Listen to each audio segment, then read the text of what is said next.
you've had those situations where you just can't work out what's going on in someone's head or in their life because they're just damn difficult.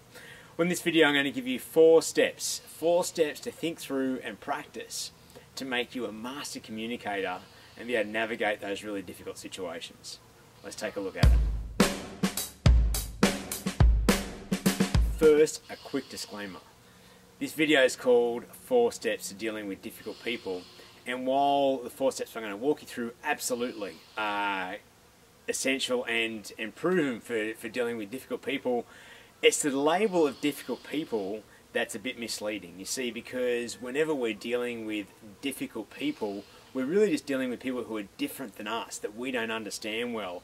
And to label them difficult is not really fair, it's just that they're different. So we're going to shift our mindset around that. Instead of thinking about them as difficult people, we're going to think of ourselves as upskilling ourselves in terms of how we communicate, our skills in our toolbox to make ourselves better communicators. So with that, let's take a look at step 1. Step 1 is, it's all about us. It's about mastering our own mindset. And the reason we start here is for that exact reason. If we go into an interaction and we want to label the other person as being difficult or the situation as being complex, we kind of take the onus off us to step up and become better at dealing with these situations. And when we're mastering our mindset, we're doing a couple of things. One is we're thinking about what do we really want? What is our intent, our desired outcome from the situation that we find ourselves in? Number 2 is how do I stay level and grounded in this situation and keep my own emotions under control? And how do I eliminate any judgment or biases that I might have going into this interaction? Because however our mind is and whatever state or things we're thinking about going into a situation, it gets reflected back to us by those that we engage with. And there's a saying that life is a mirror, and dealing with difficult people is no different. So first step is to really understand ourselves, what's going on with us, and making sure we're clear on what we want. Step number 2 is all about empathy and diffuse.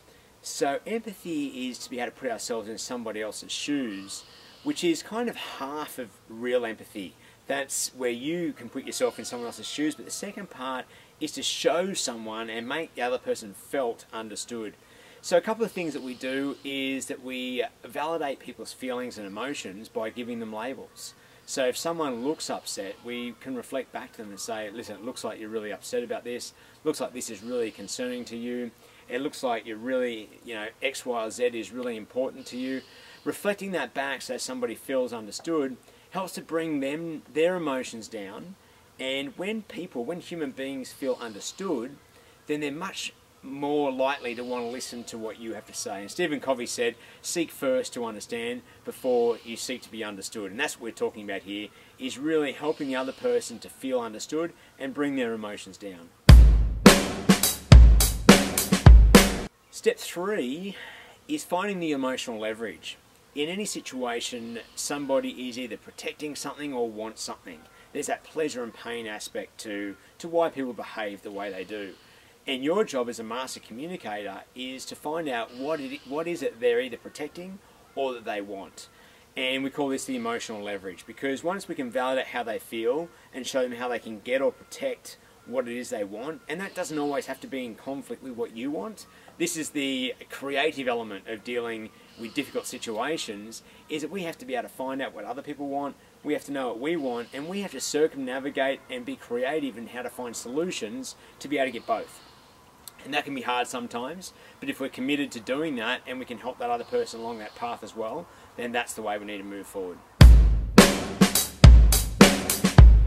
And lastly, step number 4 is moving into action.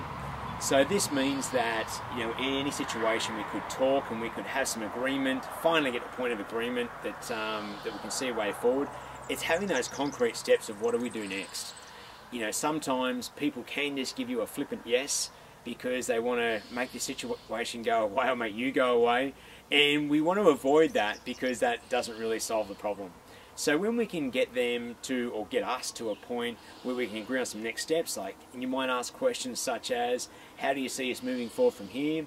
What does success here look like for you? what would you, or would you be happy with to move along on these grounds that we've discussed, and have some concrete things that you both are clear on, and can enable some things to happen from here. Look, so that's it. It's 4 steps. It's master your own mindset. And I was going to say, if there's one of these steps that's most important, it is this one. It all starts with who we are and what we're thinking, how we go into a situation. Number 2 is empathy and diffuse. Show you understand the other person. Number 3 is find the emotional leverage. What do they want? What are they protecting? And number 4, move to action where you can both get the outcomes that you're looking for. And you'll find when you approach a situation like this, which I'm not suggesting is easy, this stuff takes practice. And I've given you a pretty high level of how to go about this. There's a lot more, tactical elements within each of those steps. But when you become a master of this, you'll find you guide other people through it. And most people don't know how to navigate these situations. So if you can come with a skill set and a toolbox to be able to do it, then you're going to be the leader. And people are going to have a lot of respect for you and see you as a leader. So if you want more tactics and more hands-on how do I do this, get in touch with us and we can guide you through some more specifics. But I hope that's helpful, give you a framework. And if you'd like more videos like this, subscribe to our YouTube channel just here. And I welcome your comments and questions below. Love to have some engagement and answer some questions or see some situations that you've come across and maybe some ideas that you've got different to what I've shared. Anyway, thanks for watching.